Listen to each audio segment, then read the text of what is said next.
Bismillahirrahmanirrahim. Assalamualaikum warahmatullahi wabarakatuh. Bertemu kembali dengan saya, Abdul Hadi Ilman, pada kuliah Ekonometrika 1.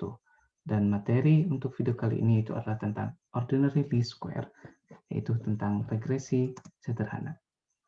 Nah, sebagai pengantar bahwa dalam bab ini, kita akan membahas teori yang mendasari analisis regresi yang paling sederhana, yaitu regresi bivariat atau dua variasi, di mana variabel dependen terkait dengan satu variabel penjelas saja. Nah, sebagai contoh, analisis regresi sebagian besar berkaitan dengan memperkirakan dan atau memprediksi nilai rata-rata populasi dari variabel dependen berdasarkan nilai variabel penjelas yang diketahui atau tetap. Dan ini adalah sebagai contoh di mana X itu adalah pendapatan dari sebuah keluarga, ada yang 80 sampai dengan 260. Kemudian Y itu adalah weekly family consumption expenditure, yaitu adalah pendapatan belanja konsumsi keluarga tiap minggu. Nah, kita melihat bahwa setiap tingkat pendapatan 80, ternyata ada beberapa keluarga yang memiliki perbedaan dalam tingkat konsumsinya, gitu ya. Ada variasi yang cukup besar dalam pengeluaran konsumsi mingguan di setiap kelompok pendapatan. Ini adalah kelompok pendapatan 80, ini kelompok pendapatan 100, dan seterusnya. Tetapi gambaran umum yang didapat adalah bahwa terlepas dari variabilitas pengeluaran konsumsi mingguan dalam setiap pendapatan, rata-rata pengeluaran, nah inilah rata-rata pengeluaran konsumsi meningkat seiring meningkatnya pendapatan. Seperti ini. Nah, kemudian rata-rata konsumsi diberikan nilai X tertentu. Ini disebut sebagai conditional means of Y. Nah, rumus simbolnya seperti ini, E, Y, X gitu ya. Atau dalam bahasa Indonesia ini adalah nilai ekspektasi rata-rata Y diberikan nilai X tertentu. Nah, kemudian kalau digambarkan, itu bisa seperti ini secara grafis gitu ya. Titik-titik lingkaran hitam dalam gambar 2.1, titik-titik hitam ini menunjukkan nilai rata-rata kondisional Y terhadap berbagai nilai X. Gitu. Jika kita gabungkan nilai rata-rata kondisional ini, kita mendapatkan apa yang dikenal sebagai garis regresi populasi atau PRL, atau lebih umum kurva regresi populasi, yang itu merupakan adalah regresi Y pada X. Dan ini adalah nilai Y yang sebenarnya yang bukan merupakan rata-ratanya. Nah, kata sifat populasi berasal dari fakta bahwa kita berususat dalam contoh ini itu dengan seluruh populasi 60 keluarga. Tentu saja pada kenyataannya populasi mungkin memiliki lebih banyak lagi keluarga. Nah, ini secara geometris. Kemudian kurva regresi populasi hanyalah lokus dari rata-rata kondisional dari variabel dependen untuk nilai tetap variabel penjelas. Jadi ini adalah rata-ratanya, kemudian di sini penyebarannya gitu ya. Lebih sederhananya kurva itu adalah kurva yang menghubungkan rata-rata subpopulasi Y yang sesuai dengan nilai-nilai yang diberikan dari regresor E. Jadi ini seolah-olah terdistribusi secara normal. Kalau kita pernah mempelajari tentang distribusi normal, maka pada titik tertinggi itu adalah rata-ratanya modus median juga gitu ya. Kalau terdistribusi secara normal, kita asumsikan nanti terdistribusi secara normal. Nah, grafik ini menunjukkan bahwa setiap nilai X, misalkan ada 80, yaitu tingkat pendapatan, ada populasi nilai Y, yaitu pengeluaran konsumsi mingguan, yang tersebar di sekitar rata-rata kondisional dari nilai Y tersebut. Dan biasanya semakin jauh dari rata-rata, jumlahnya kan akan semakin mengecil gitu. Nah, kemudian bagaimana konsep PRF atau Population Regression Function atau fungsi regresi populasi? Dari diskusi dan grafik sebelumnya, yaitu 2.1 dan 2.2, itu jelas bahwa setiap rata-rata kondisional EYXI itu adalah fungsi dari XI yang secara simbolis kita bentuk seperti ini. Jadi EYXI merupakan F atau fungsi dari XI. Persamaan 2.2.1 ini dikenal sebagai fungsi ekspektasi kondisional atau fungsi regresi populasi atau regresi populasi singkatnya. Bentuk fungsional PRF adalah pertanyaan empiris. Misalnya kita dapat berasumsi bahwa PRF EXI adalah fungsi linier dari XI seperti berikut. Bahwa EXI sama dengan beta 1 plus beta 2 XI. Dalam analisis regresi, tujuan kita adalah dalam memperkirakan PRF seperti 2.2.2, yaitu memperkirakan nilai beta 1 dan beta 2 yang tidak diketahui berdasarkan pengamatan pada Y dan X. Jadi kita tahu nilai Y-nya, kita tahu nilai X-nya, dan kita akan mencari nilai beta 1 dan beta 2. Itu adalah regresi. Nah, sebelum lanjut kita akan memahami makna linear. Linearitas itu ada dua jenis. Yang pertama adalah linear pada variabel, dan yang kedua itu adalah linear pada parameter. Arti pertama dan mungkin lebih alami dari linearitas adalah bahwa nilai ekspektasi kondisional Y adalah fungsi linear XI, seperti misalnya persamaan 2.2.2 tadi. Bisa lihat ke belakang tadi. Nah, secara geometris, kurva regresi dalam hal ini adalah garis lurus. Maka dalam interpretasi ini, fungsi regresi seperti EXI sama dengan beta 1 plus beta 2 XI kuadrat itu bukan fungsi linear, karena variabel X itu muncul dengan daya atau indeks 2, atau ada pangkatnya. Jadi nanti berpangkat-pangkat itu bukan linear dalam variabel. Nah, kemudian kalau linear dalam parameter, bahwa ekspektasi kondisional Y, EXI, adalah fungsi linear dalam parameter beta itu sendiri gitu ya, yang bisa saja atau tidak linear dalam variabel X. Maka ini maksudnya ekspektasi bersyarat yang pada persamaan U2.2 ya, yang bisa saja atau tidak linear dalam variabel X. Dalam interpretasi ini, EXI sama dengan beta 1 plus beta 2 XI kuadrat adalah linear dalam parameter, tapi tidak linear dalam variabel. Gitu. Nah, ini adalah beberapa contoh fungsi-fungsi atau model-model persamaan. Ini adalah model kuadratik, di mana di sini X-nya pangkat 2, kemudian eksponensial, di mana E pangkat beta 1 plus beta 2X, kemudian ada kubik, di mana sampai X-nya pangkat 3. Maka semua fungsi yang digambarkan pada grafik di samping ini adalah linear dalam parameter, tetapi tidak linear dalam variabel.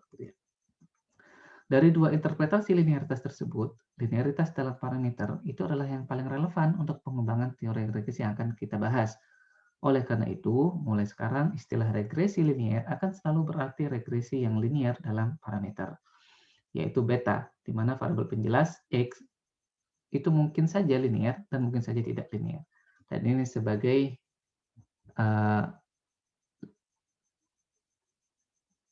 ini sebagai kesimpulan linear regression model.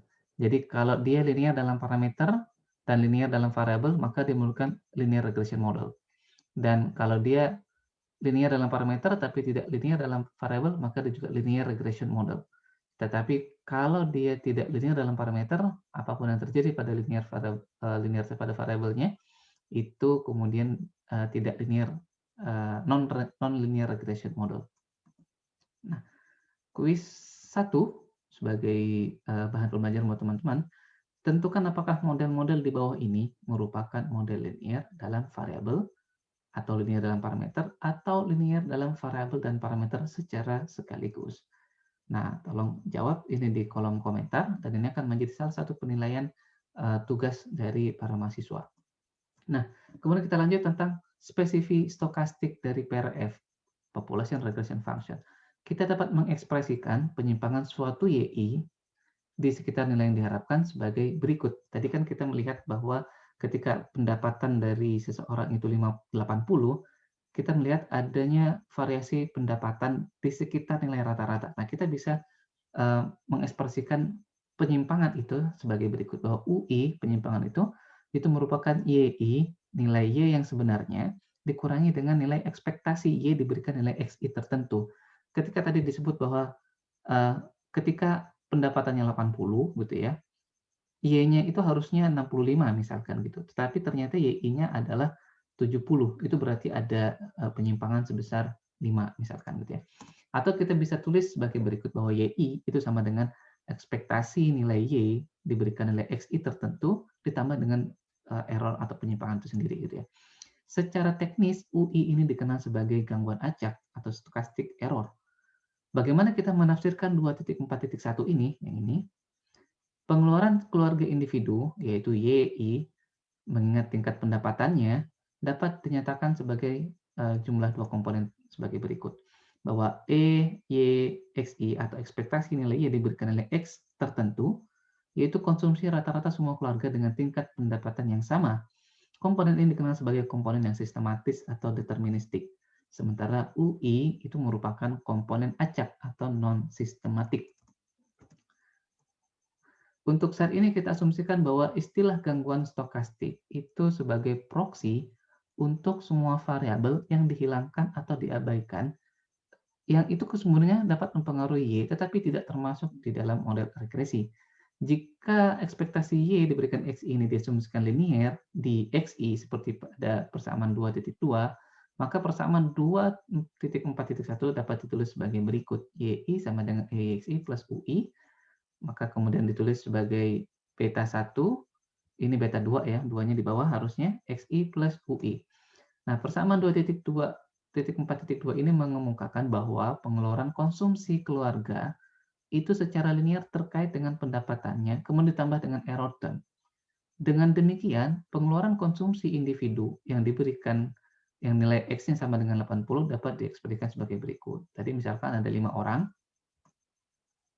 Nah, 5 orang ini bervariasi dari 55 sampai 75, kemudian ini pendapatannya sama-sama 80, maka kemudian dari beberapa persamaan ini, nanti kita berusaha untuk mencari nilai beta 1 dan beta 2-nya.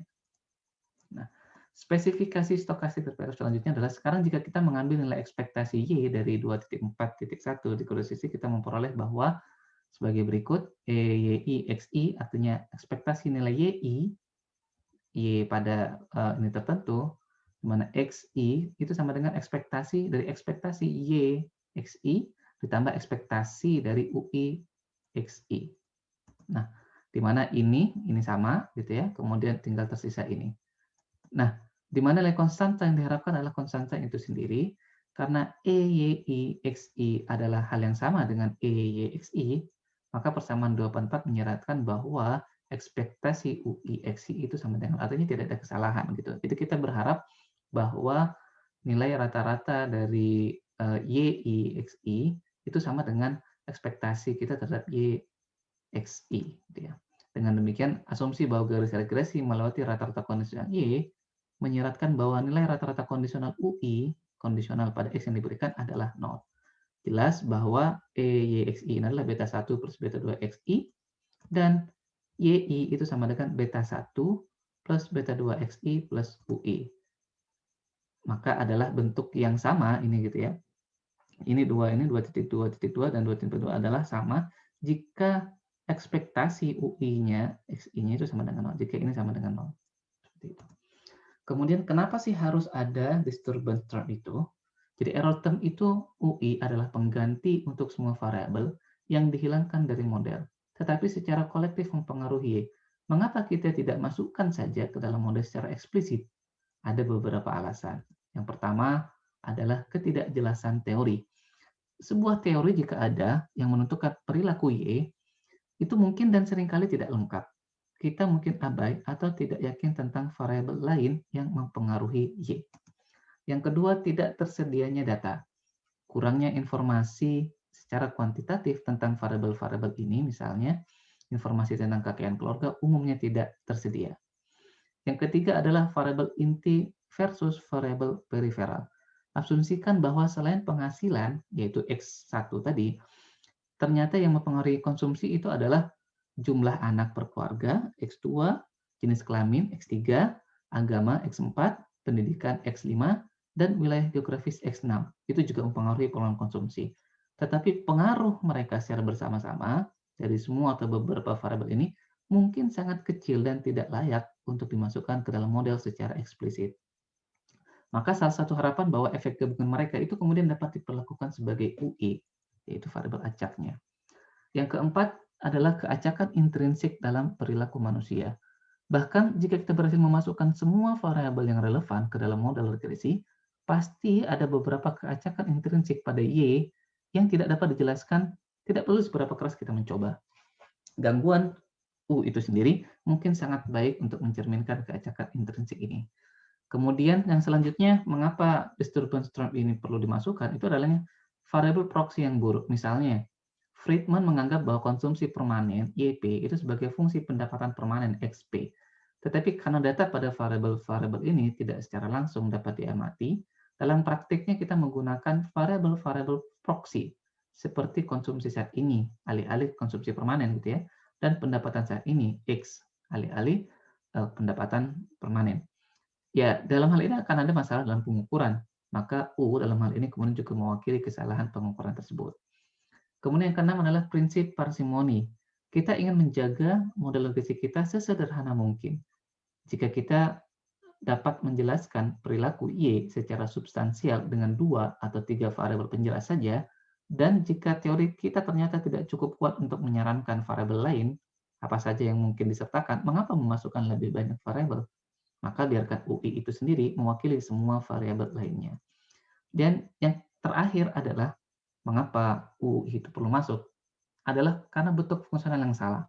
Seringkali kita tidak tahu bentuk hubungan fungsional antara regresan dan regresor itu sendiri. Apakah pengeluaran konsumsi itu merupakan fungsi pendapatan linear atau fungsi yang non-linear? Jika ternyata itu linear, maka YI sama dengan beta 1 plus beta 2 XI plus UI adalah hubungan fungsional yang tepat antara Y dan X. Tetapi jika ternyata fungsi non-linear, maka harusnya seperti ini, beta 1 plus beta 2 XI plus beta 3 XI kuadrat. Nah, dalam model dua variabel, bentuk fungsional hubungan sering dapat dinilai dari scattergram, kalau hanya dua variabel Y dan X gitu ya. Tetapi dalam model regresi ganda, tidak mudah untuk menentukan bentuk fungsional yang sesuai. Untuk secara grafis, kita dapat memvisualisasikan scattergram dalam beberapa dimensi. Nah, kemudian kita berbicara tentang, kalau tadi PRF, kita sekarang berbicara tentang fungsi regresi sample regression function. Tabel 2.1 yang di atas tadi, yang pada slide sebelumnya tentang pendapatan dan konsumsi, itu mewakili populasi, bukan sampel. Dalam situasi yang paling praktis, apa yang kita miliki adalah sampel nilai Y yang sesuai dengan nilai beberapa X yang tetap. Anggaplah bahwa populasi tabel 2.1 tadi itu kita tidak tahu, dan satu-satunya informasi yang kita miliki adalah sampel nilai Y yang dipilih secara acak untuk X tetap seperti yang diberikan dalam tabel 2.4 ini. Masing-masing Y diberikan X dalam tabel yang dipilih secara acak dari Y serupa yang sesuai dengan XI yang sama dari populasi 2.1 gitu ya.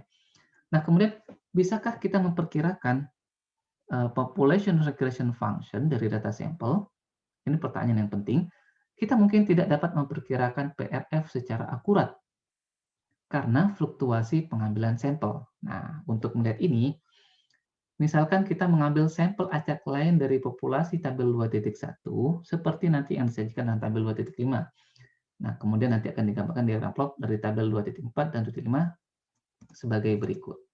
Nah, kita mendapatkan tabel 2.4 yang tadi, kemudian kita mengambil acak lagi sampel dari dari tabel 2.1 diperoleh tabel 2.5 sebagai berikut. Kita melihat ada perbedaan di sini ya. Maka tentu ketika kita buatkan scatter plotnya, tentu akan berbeda juga. Di mana X ini adalah first sample, tabel 2.4, kemudian yang titik ini adalah second sample. Dan kalau masing-masing dibuatkan garis regresinya, maka kita akan menemukan bahwa yang garis lurus, yang sambung, ini adalah SRF1 dari 2.4, kemudian yang garis putus-putus itu adalah SRF2 berdasarkan tabel 2.5. Nah, kemudian pertanyaannya, manakah dari dua garis regresi tersebut yang mewakili garis regresi populasi yang benar? Nah, tidak mungkin kita dapat benar-benar yakin bahwa salah satu garis regresi yang ditunjukkan pada gambar 2.4 mewakili garis regresi populasi yang benar.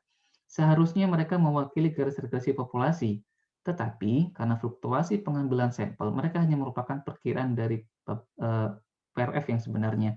Secara umum, maka kita akan mendapatkan sejumlah N SRF yang berbeda untuk sejumlah kelompok sampel N yang berbeda juga. Dan SRF ini bisa jadi tidak mungkin sama gitu. Maka nanti kita akan mempelajari bagaimana agar kemudian SRF itu bisa mendekati PRF, itu ada beberapa caranya nanti. Nah, kita dapat mengembangkan konsep fungsi regresi sampel untuk mewakili garis regresi sampel yang ditulis sebagai berikut. Di mana Y yang ada topinya ini dibacakan sebagai Y hat atau Y cat, Y yang bertopi. Kemudian di mana Y hat I ini merupakan estimator dari ekspektasi nilai Y terhadap XI. Kemudian beta 1 head, ini estimator beta 1 populasi. Jadi kalau ada head-nya ini berarti adalah sampel, kalau tidak ada ini berarti populasi. Beta 2 head merupakan estimator beta 2 pada populasi. Perhatikan bahwa estimator juga dikenal sebagai statistik sampel, itu hanyalah aturan atau rumus atau metode yang memberitahu cara memperkirakan parameter populasi dari informasi yang disediakan oleh sampel yang ada. Kita dapat mengekspresikan SRF 2.6.1 itu dalam bentuk stokastis sebagai berikut. Nah, di sini ada UI-nya gitu ya. UI head ini menunjukkan istilah residu pada sampel. Secara UI ini dianalogikan dengan UI dan dapat dianggap sebagai perkiraan UI atau estimator UI pada populasi. Ini diperkenalkan di SRF karena alasan yang sama seperti UI diperkenalkan pada PRF. Untuk meringkas, kemudian kita menemukan tujuan utama kami atau kita dalam analisis regresi adalah untuk memperkirakan PRF, yaitu yang ini, berdasarkan SRF. Jadi kita tidak punya populasinya, kita tidak punya data populasinya, maka kita tidak mungkin mendapatkan ini, beta 1 dan beta 2 yang sebenarnya. Tetapi kita mempunyai data sampel, maka kita akan menemukan beta 1 head dan beta 2 head. Gitu ya. Nah, ini sebagai contoh, ini misalkan SRF yang garis putus-putus gitu ya. YI head sama dengan beta 1 head plus beta 2 head XI, kemudian adalah PRF yang dari populasi beta 1 plus beta 2 XI gitu ya. Nah, PRF berdasarkan SM merupakan perkiraan saja, makanya ini bisa tidak sama, ini kan sangat jauh gitu ya. Perkiraan ini ditampilkan secara diagram di gambar 2.5 ini. Nah, untuk X sama dengan XI pada titik XI ini gitu ya, kita memiliki satu sampel pengamatan yaitu Y sama dengan YI. Jadi pada XI ternyata YI-nya di sini nih. Ini pengamatan yang asli, pengamatan data yang sebenarnya. Terhadap SRF, terhadap ini gitu ya, dia mendapati errornya di sini, gitu ya. Di mana ini adalah di sini ini adalah nilai ekspektasi Y dengan XI tertentu ketika diberikan data sampel. Maka kemudian YI ini sama dengan YI head ditambah dengan UI head gitu ya. Jadi dengan XI ini kita punya data sampel harusnya dia di sini. Ternyata data yang sebenarnya ada di sini. Maka kemudian kita bisa lihat ini penyimpangan YI terhadap YI head ini disebut sebagai UI head gitu ya. Maka YI itu sama dengan YI head ditambah UI head gitu. Nah, tetapi dalam pandangan PRF, kalau XI-nya segini, maka Y-nya harusnya di sini gitu. Maka yang disebut nilai ekspektasi nilai Y diberikan XI. Nah, harusnya di sini gitu kan. Ada error sebesar ini gitu ya. Kita tulis kayak berikut. YI sama dengan YXI ditambah UI gitu kan. Errornya lebih besar lagi gitu kan. Ini kemudian mengapa menjadi tidak mudah untuk melihat, untuk memprediksi PRF dari SRF.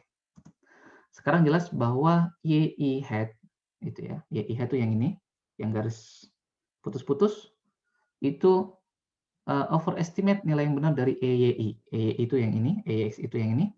Jadi setelah titik A ke kanan, nilai YI head-nya itu selalu lebih besar daripada nilai EYXI-nya, overestimate. Tapi yang di sini justru underestimate gitu kan. Nah, pertanyaan kritis sekarang adalah dengan SRF hanyalah merupakan perkiraan dari PRF saja, dapatkah kita menyusun aturan atau metode yang akan membuat perkiraan ini sedekat mungkin gitu ya.